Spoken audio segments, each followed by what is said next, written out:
Now I would like to invite Tristan Goodman, President and CEO from the Explorers and Producers Association of Canada, also known as EPAC, the sponsor for our next session, to come forward to introduce our opening keynote.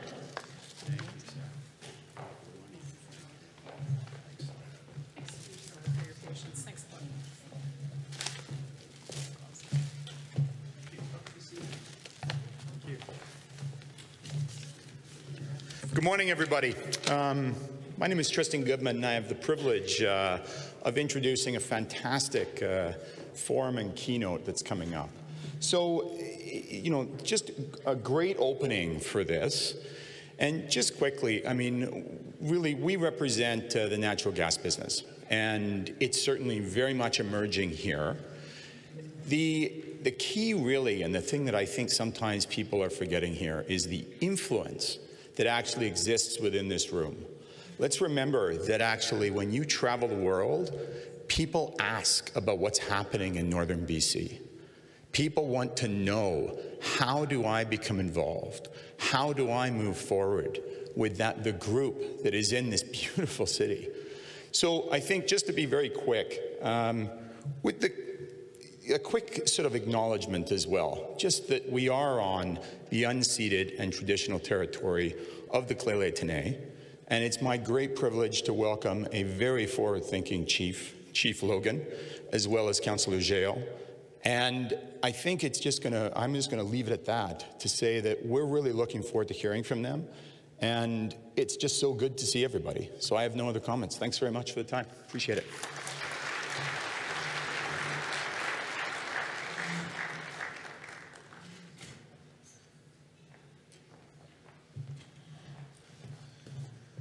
What do you want, the award for the slowest panel to get on stage? Come on, people, work with me.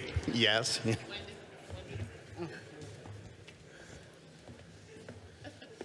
This is the only time Chief Logan tolerates my Irish sense of humor.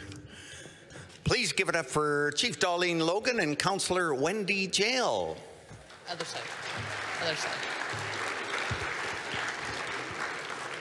Hadi, good morning, everyone. So I'm honored.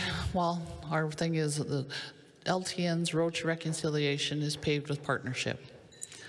So I'm honored to be here to bring greetings from our elders, our youth, our members, our council, and our administration. I want to thank the 3C Alliance for hosting this year's BC Natural Resource Forum in unceded territory and our home community of Prince George. That's a great way to begin the 2024. Huge snowstorm, cold, but we all came here together. So that's a positive. So I'm here this morning with Councillor Wendy Gibbs, who so kindly volunteered to help me try and answer that question. So what does reconciliation look like for Lheidli T'enneh? Thank you, Chief Logan. Chief and Council felt it was important for our nation to have an answer to this question. For us, the road to reconciliation is paved with partnerships with governments at all three levels. I especially want to recognize the City of Prince George, the Regional District of Fraser-Fort George, and Exploration Place. Our nation has enjoyed incredibly positive partnerships with these three groups for over 20 years.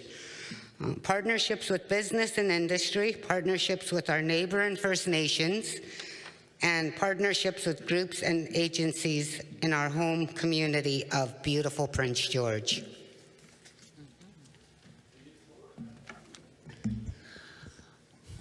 Without our help with partnerships, we couldn't move forward. Yes, we are the rights and title holders of our unceded territory. We asserted this fact with our declaration that we made public in June of 2022. Everything starts with our declaration shown here on the screen. Our partners understand this. Our community understands this.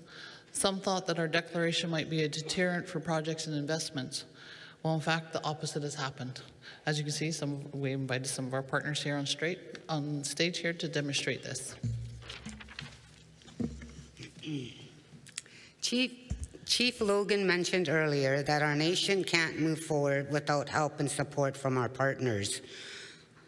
We don't have capacity, the expertise, nor access to innovation and unlimited capital for new projects. Our partners do, and we have decided that we will be stronger in the long term, working together with them to achieve the mutual goals and objectives, and in the process, improve the quality of life for everyone. Just before we talk about the value of partnerships and a few of our industry partners, please enjoy the short video story about the new project we are doing with some of our partners here this morning. Go sit down.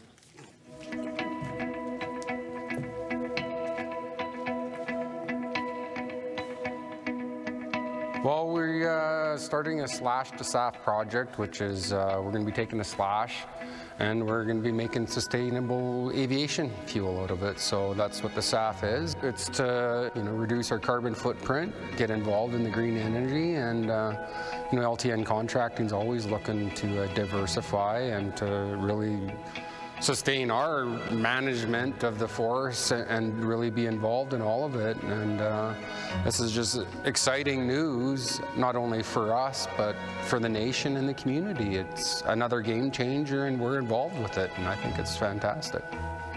To get involved this early on, I mean, if you look worldwide, green energy is a popular topic. So I think being sort of the first in our area to try anything like this is great news. You're utilizing everything, every portion of that branches tops. I mean, to get down to 20 centimeters is, that's a very small piece of fiber. And it'll be, a way for us to diversify.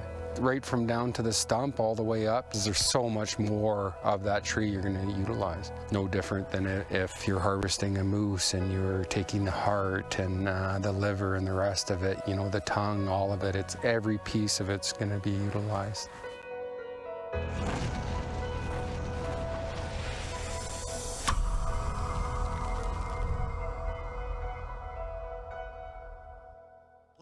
For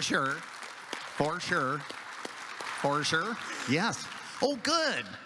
Chief Logan voluntold me to be the interviewer for the panel. So if you have any issues, please see Chief afterwards. And great job, Councillor Jail. Neither Chief or Wendy get many opportunities to speak to such a wonderful group of people, and I think we should thank them. They did a wonderful job. Thanks for getting us started.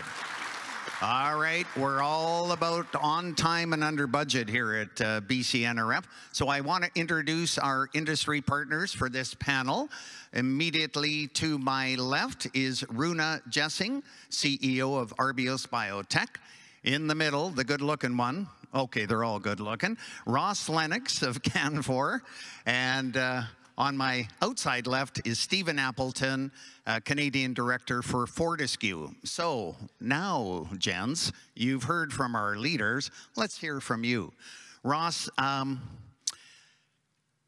you've had a long-standing, that's Canfor and yourself. You and Chief Logan, I think, have known each other a couple of decades. Why was it so important? Yeah, it sounds a couple of decades. You look great, by the way. Why is it so important for a forestry company like yours to have developed a good partnership with the Lheidli T'enneh? All right, am I on? Good.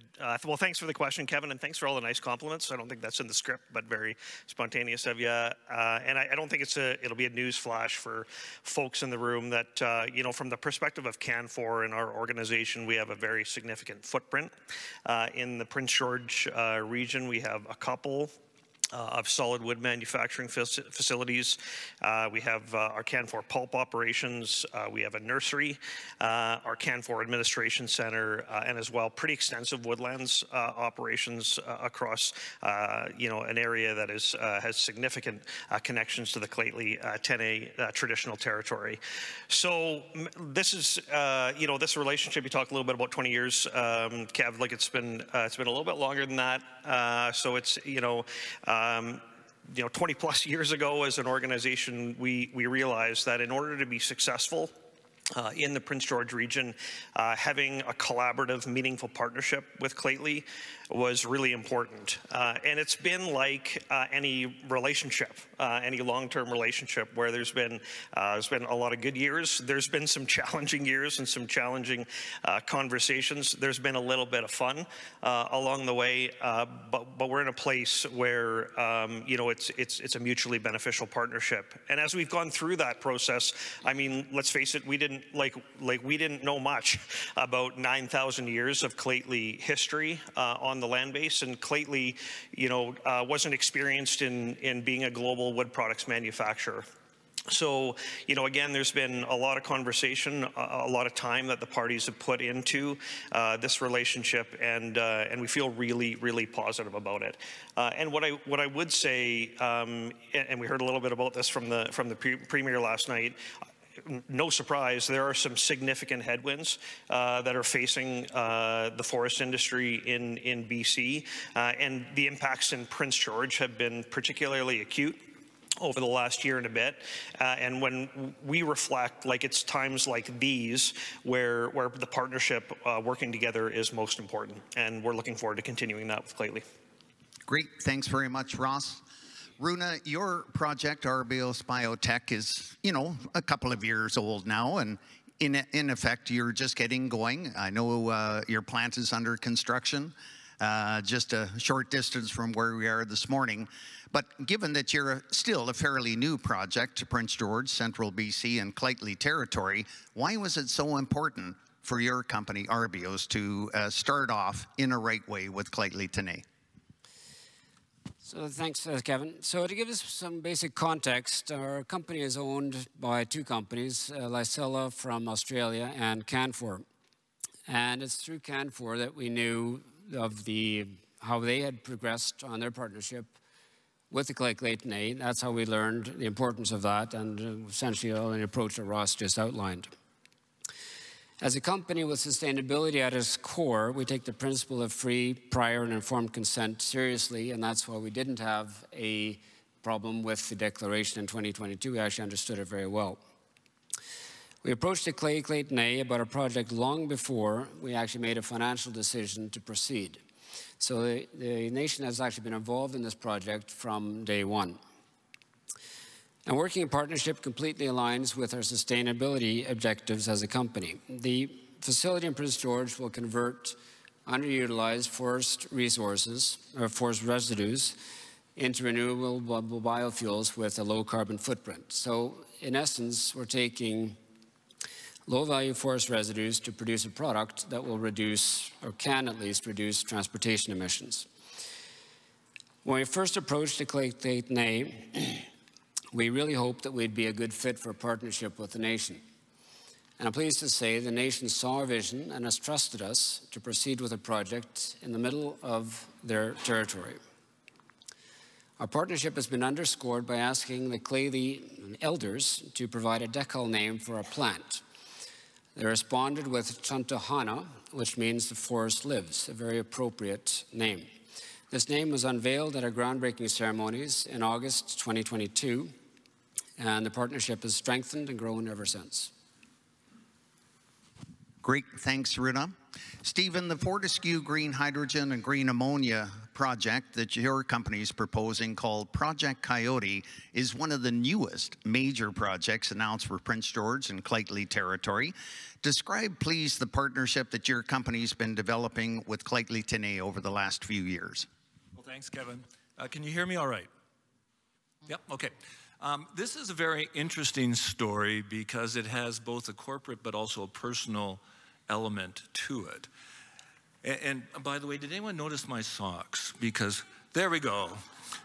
For those in the back, they're PG socks. And also, I was in Calgary stranded by the cold weather. If you can believe it's so cold the de-icing machine didn't work on the aircraft. There's just something wrong with that. But we got here. Let me share with you, as this is the 21st anniversary of this forum, it's also the 21st anniversary of Fortescue. And it's important to know why partnerships are so important, and this is a great example. 21 years ago, there was no Fortescue. In that time, we are now the 4th largest iron ore producer in the world.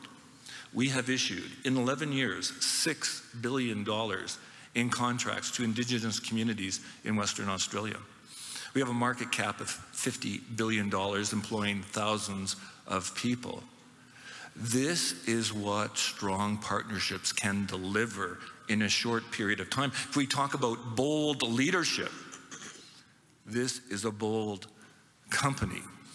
And so when we came up with the idea of Project Coyote, which was just an idea, half-baked, 1,000 megawatts on the grid, people said that's impossible, producing green hydrogen and green ammonia with no emissions here in Willowcale at the industrial park, just 12 kilometers away, and move that in concert with CN Rail to the Port of Prince Rupert for South Korea and Japan. That is what we plan to deliver on. And so we took that idea and we said, where are we going to take it? And thanks to the leadership of the city of Prince George and the business leaders here, they guided me personally to say your first stop is with Chief Logan and the Lheidli T'enneh Nation. And so during COVID, that's where I showed up at their home office and shared this idea. And like any idea, we talked about it. And we talked about shared values and shared belief systems. Belief systems that we agree on include respect for Indigenous people and their knowledge of this land, better than us, respect for the environment, and our assertion that we will not build a project unless it's commercially viable. We will not do that. And so let's explore this journey together. And Chief Logan gave me the respect to listen, and the communities, and the engagement with the council.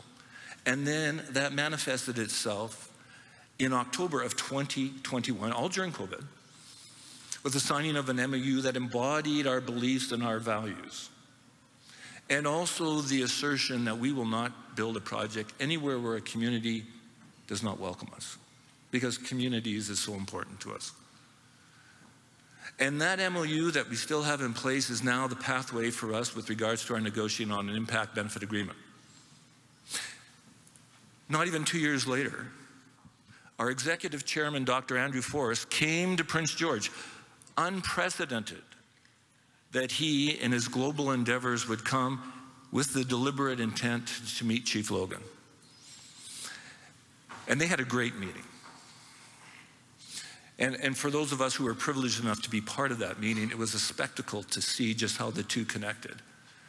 And at the end of it, in the media scrum thereafter, the chairman was asked, why Prince George? And he said, look around you. It's because this is the type of leadership that's necessary to do the hard things that have to be done to build this project. Because there's a lot of doubting Thomases out there. Chief Logan has the warrior spirit. She has the courage and determination. Her team embodies the Fortescue spirit. This is why we have partnered, because we can be successful together. And let me just end by saying the pathway of reconciliation is a road, but it needs to be kinetic. And that term from Chief Logan's team was brought to me as called reconciliation. We need to get going on this because 2050 is too late. We have to move sooner. And I also just want to bring it down a notch with regards to communities. Communities are everything for us as well. And based on our discussions with Chief Logan, I just want to make the announcement that Fortescue is contributing to the Prince George Food Bank to help out those families that are a little more vulnerable. But this is the essence of a true partnership. Great. Yep, absolutely. Thank you. Thanks, Stephen, so much. I'm mindful of all our time, so I'm going to ask our speakers, and Chief Logan won't mind at all. Just keep your answers brief here. But Chief Logan, this all sounds too easy. I mean, come on. These global companies show up in your territory. They might knock your door at the downtown office and ask to meet with you and council or your staff, your administration. I mean, you know, what's the rest of the partnership story when it comes to Lheidli T'enneh? It can't all be roses and unicorns, right? Nope, it's butterflies and glitter. Actually, when businesses come to our door, we meet them, we greet them, but it's our job to let them know what our Lheidli T'enneh Nation, our truths are, our histories, and let them know that we are the rights and title holders of our unceded territory. And there's a lot of different disagreements. What I like to call, what we have is healthy debates. But after we do find a common ground and we work through it. And that's how all partnerships that develop into relationships should be. You're able to disagree, but still come back to the table as friends. Thanks so much, Chief. Now, Councillor Jail. It hasn't all been, what was that, Chief? Glitter and... Butterflies. Butterflies, thank you, Councillor. Because Lheidli T'enneh has on occasion said no thank you to project proponents. So can you please, Councillor Wendy, give us an example about a project that you and Council just didn't think was a good fit for Lheidli? Thanks, Kevin. Well, known that, we did not support the proposed plastics plant for Prince George a few years ago. We had legitimate concerns about impacts of the project on the environment and the end uses of the products to be produced. But what really concerned us was that the seniority of those who were promoting the project. Unlike our partners here today, sitting up here with us and all of you, we did not feel that the company proposing the projects really cared about our views and concerns. We then learned that they would say one thing to us and something different to someone else. Bottom line, no honesty means no trust. And if we don't trust your partners in relationships, will never last. Great. Thanks so much, Wendy. All right, panelists, going to have to keep them a little short for this second round of questions. Ross, let's start with you. Canfor's partnership, as we've talked about, goes back many, many years.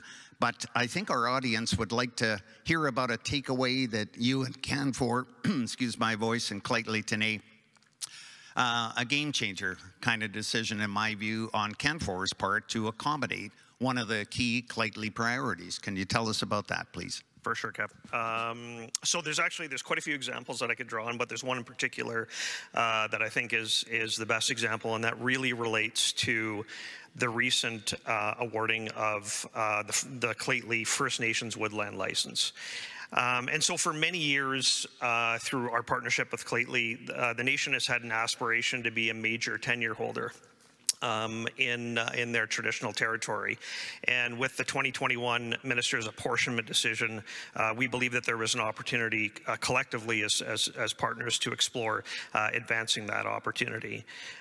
It was a significant undertaking by both Canfor and Lheidli. There were hundreds of hours of Canfor staff time, some folks that are in the room here that were engaged in pulling information together, putting together presentations, engaging in discussions with Lheidli.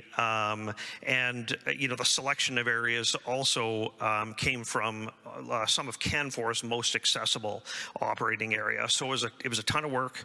I still remember the first meeting, which was a little bit nerve-wracking, but it was really good. And at the end of the day, the outcome of that process was British Columbia's largest First Nations woodland license ever awarded in the history of the province, which is worth a clap.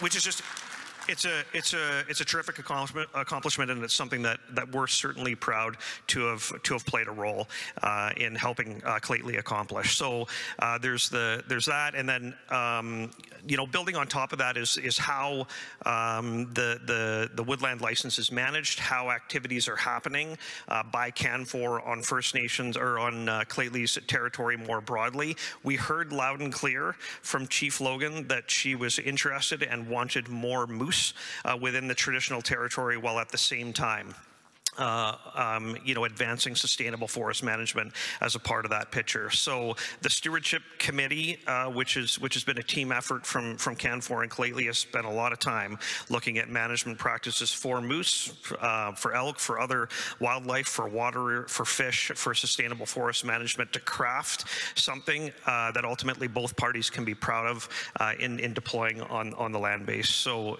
we're really excited about that. And I guess just my closing comment would be, in reflecting on the partnership, at the end of the day, it's really a question of, like, are you farther ahead together than you would be independently? And our view certainly as CAN4 is that's the case. We're further ahead here, and we're really proud of the place and honored to be in the place that we are with Lheidli.